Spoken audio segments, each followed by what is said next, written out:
سب دیکھنے اور سننے والوں کی خدمت میں محبت بھرا سلام۔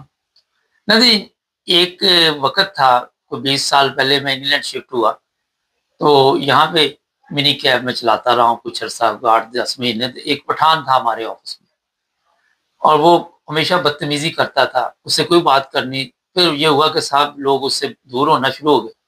ہمارا جو کنٹرولر تھا وہ کہنے لگا یار بدتمیز انسان سے تو ہر کوئی بچتا ہے، کون اس کے قریب جاتا ہے۔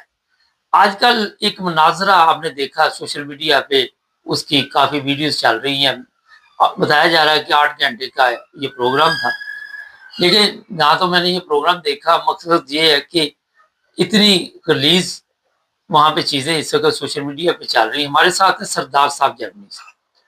میں نے سوچا ان سے پوچھتے ہیں کہ جب پتا ہو کہ یہاں یہ حالات ہیں اور یہ لوگ جو ہیں اخلاقی طور پر اتنے گر جاتے ہیں، تو وہاں پہ آپ ہوں، میں ہوں، ہم اپنی بات کریں گے، احتیاط کریں گے اور اس کا کوئی رزلٹ بھی نکلتا ہے، کوئی اس کا فائدہ بھی ہوتا ہے۔ تھوڑا سا میں نے کہا اس پہ آج بات کریں۔ سردار صاحب یہ بتائیے کہ اتنی بدتمیزی کی گفتگو سوشل میڈیا پہ چل رہی ہے اس وقت، جو وہاں پہ لوگ کامنٹس کر رہے ہیں، تو کیا سمجھتے ہیں کہ اس کا کوئی فائدہ ہے؟ ہمارے یہ ذاتی جی پروگرام ہے، ہمارے ذاتی خیالات ہیں، اس کا کسی سے کوئی تعلق نہیں ہے۔ جی السلام رحمۃ اللہ وبرکاتہ۔ پہلی بات یہ ہے کہ اس کو ہم 2 پورشن میں کر لیتے ہیں، جی 3 بلکہ اس میں ڈبیٹ کیا ہوئی ہے، اس کے بعد اس کا مقاصد کیا تھے، اور دوسری پہلی بات یہ ہے کہ یہ جو مناظرہ کرنے والا ان کے اپنے خیالات کیا تھے پہلے سے۔ دیکھیں پاکستان کے اندر اس ٹائم تک جھوٹ اس حد تک بڑھ چکا ہے کہ آپ کسی بندے سے اگر کوئی 2 باتیں کرے تو آپ کو گن آتی ہے اس سے، بالکل، اور آپ نہیں کر سکتے ہیں۔ دیکھیں لبیک والے کہتے ہیں کہ جی سعد رضوی جو ہے وہ غزہ گیا تھا تو وہ مریر کے ملک کو مارا گیا، ٹھیک ہے کہ نہیں؟ اب مجھے نہیں پتا کون سی غزہ تھی جس کو مریر کے وہ جا رہا تھا، اور اس کے بعد وہ پہلے اس نے، یہ سب کو معلوم ہے، اس نے پیسے لیے، ان کو بنانے والا کون تھا، ان کو چابی دینے والا کون تھا۔ اچھا دوسرا دیکھ لیں فضل الرحمان کے پاس ٹکے کی آمدنی ہے، جس نے وہ خود اس کو بہت جگنوں کو کہا ہے کہ میرے پاس کوئی ذریعہ آمدن نہیں ہے، جس کے پاس اس ٹائم دنیا کی جدید ترین یا ماڈرن ترین گاڑیاں جو ہیں 85 گاڑیاں، اسلام آباد میں لاکھوں ایکڑ زمین، مدرسے، اس کے بعد پلازے، اور یہ بھی ہم نے سنا ہے کہ اس کے بیرون ملک جو ہے وہ، یہ تو کنفرم باتیں ہیں کہ جی اس کے پاس جو ہے وہاں پہ کیسینو ہیں، اور یہ ساری باتیں ہیں۔ اور اس کے ماننے والے وہ کہتے ہیں جی 70 سال ہو گئے ان پہ کرپشن کا کوئی الزام نہیں ہے، جبکہ اس کے لڑکے پہ ابھی جب پچھلے وہ 2.5 سال حکومت میں رہا ہے، 2 سال کیئر ٹیکر حکومت میں جو رہی تھی عمران کے جانے کے بعد، تو پتا چلا جی 17 ارب روپے انہوں نے وہاں پہ اس میں NHA میں نوکری دے کے وہاں سے کمائے ہیں جی۔ اور جو زمینوں کے معاملات ہیں، ان کی جب زمینوں کی بات آئی بہت سارے کیس کھلے تو وہ آ گیا جی، اس نے احتساب کورٹس کو گراؤ میں لے لیا، اس کے بعد پورے نظام کو لپٹنے کی بات کی۔ اچھا اب تیسری بات کرتے ہیں ہم، جو ختم نبوت جو ٹھیکیدار بنے ہوئے پاکستان میں، ان میں سے اکثریت وہ ہے جو پاکستان کی حراری جتنے بھی ہیں، اس پہ کوئی 2 باتیں نہیں ہیں، سب پاکستانی پتہ ہے کہ پاکستان کے شدید ترین مخالف کانگریسی، اور کبھی سچ ان سے آپ بات کر کے دیکھیں نا، کبھی سچ ان سے توقع نہیں رکھی جا سکتی ہے، یعنی کسی اور کوئی کسی جانور سے کسی اچھائی کی توقع اس سے نہیں رکھی جا سکتی ہے۔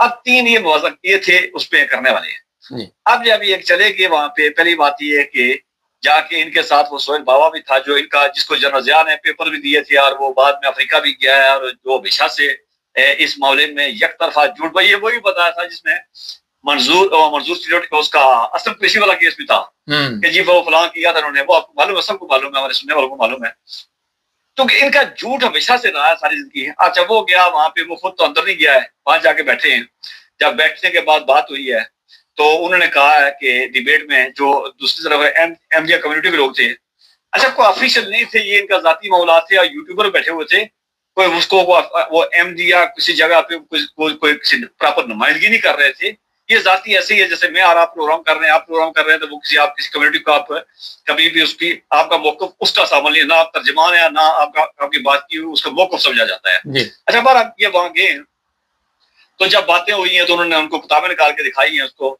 کہ جی یہ آپ کے جو ہے وہ اشرف تھانوی صاحب نے یہ کہا ہے، انہوں نے کلمہ یہ پڑھایا ہے، اس کے بعد نوروز صاحب نے یہ کہا ہے، یعنی کرتے کرتے علامہ اقبال تک، تو انہوں نے کہا جی کہ ہمارے لحاظ سے سارے کذاب ہیں، جھوٹے ہیں، مکار ہیں، اور ان پہ ہم لعنت بھیجتے ہیں۔ یہاں تک بات چلی ہے. باقی قرآن سنت کی بات تو آئی نہیں ہے, یہاں تک بات ان کی ہوتی رہی ہے. جو کتابوں کے حوالے ہمیشہ آپ نے دیکھا کہ پاکستان میں آپ کسی کو بات کریں نا تو مولوی نے کیا کیا پچھلے جو 70 سال میں, یا اب جب سے یہ سوشل میڈیا آ گیا, ہر مسجد کے اندر ختم نبوت کورس ہوتا ہے. اس کو کورس میں کرتے کیا ہے, مولوی لوگوں کو بلاتے ہیں, 2-4 سو فیس دیتے ہیں. اس کے بعد ان کو کرتے کیا ہے کہ ان کو سم کارڈ دیے جاتے ہیں, اور اس کے بعد ان کو کوئی 500-700 جو ہے پوسٹر بنا کے دی جاتی ہیں جس پہ جھوٹ پہ ہوتی ہیں یا آؤٹ آف کنٹیسٹ ہوتی ہیں. وہ ان کو دیا جاتا ہے, ان کو کہا جاتا ہے تم ایکسپرٹ ہو گئے ہو, کوئی بات کرے تو یہ کر رہے ہیں. اب تو وہی جو کٹ پیسٹ ان کے پاس ہوتا ہے, سمجھ ان کو پتہ ہی کوئی ہوتا ہے کہ ایم جی کیا ہے, فلاں کیا ہے, فلاں کیا ہے. اچھا وہ وہاں جب گئے تو انہوں نے کہا, تو انہوں نے کہا تمہارے علماء تو یہ بات کر رہے ہیں, انہوں نے کیوں کر رہے ہیں. اس کے بعد دوسرے ان کے لٹک گئے, دوسری زبان نہیں آتی تھی, پتہ نہیں یہ سارے اسالم پہ تھے, اسالم کے کیس مضبوط کرنے گئے تھے, میری معلوم جو وہاں گئے تھے جو مولوی, اس کے بعد وہیں سے وہ نکلے چلے بھی گئے. اب اس کے بعد ایک طوفان بدتمیزی آ جاتی ہے, اور جو آپ کا اگلا سوال یہ ہے کہ اس کا فائدہ کیا تھا. میرا نہیں خیال کہ میں آپ کی بات سے اتفاق کرتا ہوں کہ اس کا فائدہ جب اس کریکٹر کے لوگ آپ کے سامنے سے پہلے سے موجود ہوں کہ جو کہتے ہیں خادم رضوی جن کا امیر المجاہدین ہے, ارشاد رضوی جو ہے وہ امیر شریعت ہے, الیاس اتیاری جیسا جاہل آدمی, ان پڑھ آدمی, آتی ہے, وہ ان کا امیر سنت ہے, مفتی اعظم ہے, فضل الرحمان کا ارشد پاک ہے, دوسرا اللہ وسایا فراق کا جو. اچھا اس طرح کے لوگ, جب اس طرح کی لوگ وہ پہلے سے ان کے ذہن میں ہو تو ان سے اس طرح کی بحث کرنے کا نہ مقصد ہے نہ مقصد ہے, اور پھر ان کو جھوٹ. دوسری پاکستان میں کتنے لوگ ہیں مدرسوں کے جن کو انگریزی سمجھ آ رہی ہو, پتہ کسی کو بھی کوئی نہیں ہے, صرف یہ ہے کہ ان کے پاس وہ ایک ان کے پاس پہنچا ہوا ہے اور یک طرفہ لگا کہانیاں کر رہے ہیں. تو میرے خیال میں ایک بے مقصد تھی, حرکت تھی, اور اس کا فائدہ کوئی نہیں تھا. ہاں کبھی یہ اگر جاری ہو کسی جگہ پہ وہ انگلش جو ہے وہ جو اس کی ویڈیوز ریکارڈنگ ہوئی ہے وہ کسی پراپر طریقے سے اگر بغیر سے ایڈیٹنگ کی جاری ہو, پھر کوئی بندہ پڑھا لکھا بندہ تجزیہ کر سکتا کیا بات ہوئی ہے. لیکن یہ ہے کہ انہوں نے اپنے اکابر جن کے لیے وہ اٹھا کے پھرے تھے انہیں کو ان کو کافر دجال اور کذاب کہہ دیا ہے. اچھا یہ ایک جو اہم چیز ہے کہ اس کے بعد جو غلاظت جس طرح بھی آپ نے جھوٹ کا کہا ہے, اور وہاں پہ جو کامرس کرنے والے ہیں ان کو تو سمجھ ہی نہیں آئی انگلش میں. اگر کوئی پاکستان میں بھی پیپر جاری ہوتا تو وہ مٹھائی تقسیم کرنی شروع کر دیتے, بعد جو ترجمہ ہوتا کہ تو یہ تو معاملہ ہی کچھ اور تھا. تو ہمارے تو لوگ جو ہیں ان کو اردو ٹھیک طرح نہیں آتی, تو آپ کیا سمجھتے کہ اردو بھی آتی ہے تو بس جو بات آپ نے کی کہ اگر کسی نے سمجھنا نہیں, اور ایک ہی چیز ذہن میں بیٹھی ہوئی ہے کہ فضل الرحمان نے آج تک کوئی لوٹ مار نہیں کی, اس کے بیٹے کا پیٹرول اسٹیشن غیر قانونی بنا ہوا تھا, وہ گرا دیا گیا, لیکن لوگوں کا پھر بھی رجحان نہیں ختم ہوتا. تو یہ لکیر کے فقیر لوگوں کو کے سامنے یہ بین بجانا کہاں تک درست ہے؟ نہیں, کوئی بے مقصد ہے سارا لکیر ان کے بجانا. دوسری بات یہ ہے کہ ان کے پہلے سے ذہن میں غلاظت بھری ہوئی ہے. جب غلاظت بھری ہو تو دوسری آپ نے کہا یہ تو جو پاکستان میں بیٹھے ان کو سمجھ نہیں آ رہی تھی. میں نے کچھ ویڈیوز کچھ چیزیں دیکھی ہیں جو وہاں بیٹھے ہوئے تھے, جو مولویوں کی طرف سے کیے ہوئے تھے, ان کو بھی انگریزی کی سمجھ نہیں آ رہی تھی. اور اس کے بعد وہ جب وہ بات کر رہے تھے, منہ کھول کے ان کی طرف دیکھ رہے تھے, اور اس طرح وہ ہکا بکا ہو جاتا بندہ, وہ اس طرح منہ کھول کے ان کو دیکھ رہے تھے, تو وہ ان کو بھی خود سمجھ نہیں آ رہی تھی. ایک بات. دوسری بات یہ ہے کہ جب تک اس طرح کی چیزوں کا اگر کوئی فائدہ مقصد ہوتا تو پاکستان کے اندر مناظرے ہوتے رہے ہیں, لوگ ڈفرینٹ جو ہے, یا تک کبھی کسی مناظرے کے بعد تسلیم کرنے کے بعد اس نے اس کے ہاتھ میں بیعت کر لی ہوگی, اس کو بات مان لی ہو, تب میرا خیال ہے جب مناظرے آتے ہیں مطلب گندی گالیاں دیکھ کے ہمیشہ سے جو ہم نے ٹی وی چینل پہ ریڈیو پہ لوگوں کو دیکھے بھی ہیں, تو وہاں بھی انجام یہ ہوتا رہا ہے, کافی گالی گلوچ پہ مکتا رہا ہے وہ سارا معاملہ. تو یہاں بھی ایسے ہوا. تو اس قوم کو تو میری قوم اتنی بگڑ چکی ہے کہ آپ سیاسی طور پہ دیکھ رہے ہیں, ان کو کسی پارٹی کا ہو اس کے لیے وہ دوسرے کے جو سامنے آ جائے وہ دوسرا اس کے لیے کرپٹ ہے, اپنا پیر ہے, اور ایک کا چور جو ہے دوسرے کا چور اپنا, ایک کا چور جو ہے وہ ایک کا وہ پوتر اوتار آسمانی اوتار, دوسرے کا چور جو ہے وہ دنیا کا بدترین آدمی. تو یہ سسٹم ایسا ہی ہے ان کا. میرے نہیں خیال کہ اس طرح کی کسی بات کا فائدہ تھا. اور جس طرح کا اس سے پہلے میں ایک بات بتاؤں, میں پہلے بھی بات کرتا رہا ہوں.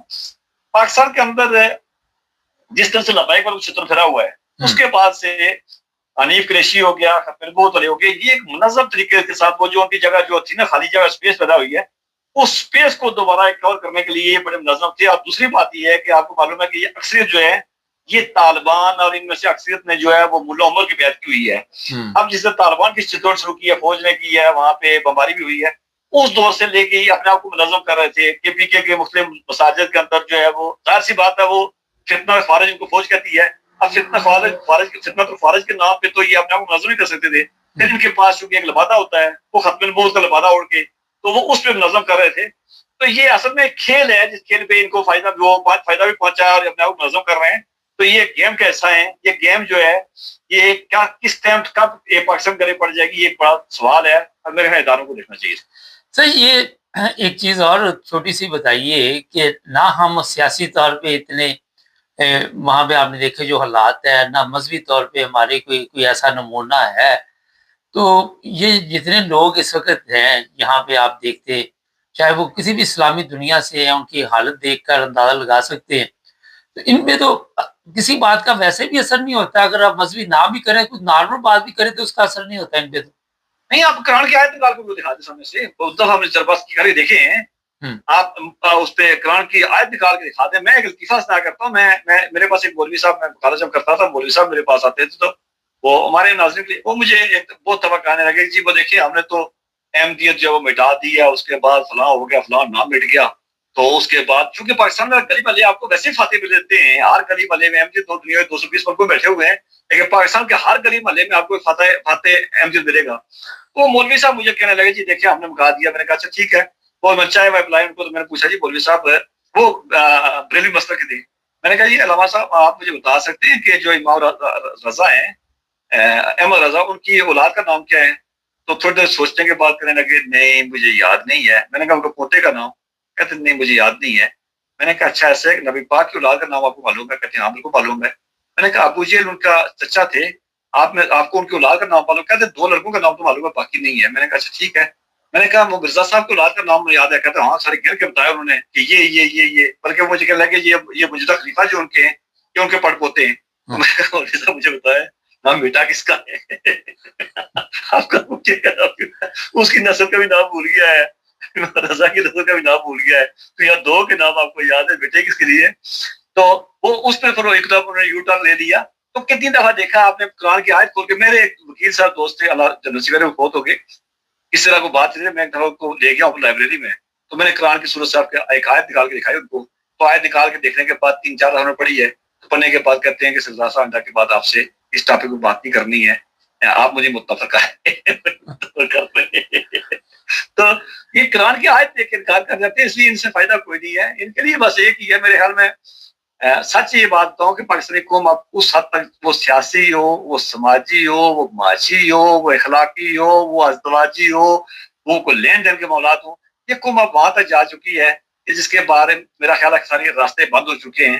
کوئی گیم اور کوئی چلے گی اور پھر خدا خود قرآن میں کہتا ہے کہ ہم نئی قومیں لے کے آتے ہیں اور اگلوں کو بٹھا دیا. جی بہت شکریہ آپ کا سر. جزاک اللہ. نہیں یہ ایک ذاتی ہماری رائے ہے, اس کو اب کوئی نہ تو ہمارا ایک ذات چینل ہے اور ہم اس چینل پہ اپنی ذاتی کے ساتھ اپنی رائے کا اظہار کر سکتے ہیں, کسی کے ہم کو مانا نہیں, نہ کوئی ہمیں بتاتا ہے اس چیز پہ. میرے لیے کئی دفعہ یہ مشکلات بھی آتی ہیں مگر حالات کا مقابلہ کرنا ہم جانتے ہیں, اور کئی دفعہ غیر اپنوں کی طرف سے بھی شکوے آ جاتے ہیں, کوئی بات نہیں. اور یہ میں صرف بتانا چاہتا ہوں کہ کہیں بھی کوئی بندہ پھر وہی بات ہوگی, پتہ ہو کہ یہاں پہ میری عزت کو کوئی نقصان پہنچ رہا ہے, تو میرے جیسا بندہ تو 12 ماہ سے نہیں گزرتا, سلام دعا بھی نہیں لیتا اس کے ساتھ. اور اگر کسی نے کو سیدھا راستہ سمجھانا تو اس کے اور بھی کئی راستے ہیں, جس میں میرا خیال ہے کہ کسی دن پھر آپ کو پروگرام پہ بتائیں گے. چینل کو سبسکرائب کریں, جڑے رہیں.